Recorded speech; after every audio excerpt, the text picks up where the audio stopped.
had to take an unloader assembly off a Kellogg American air compressor, so I just figured I'd share with anybody that hasn't done it before.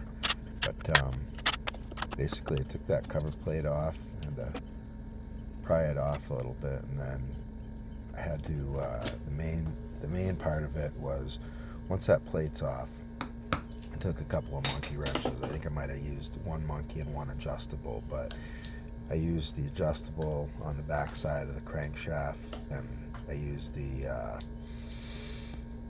little square stock to hold it from spinning.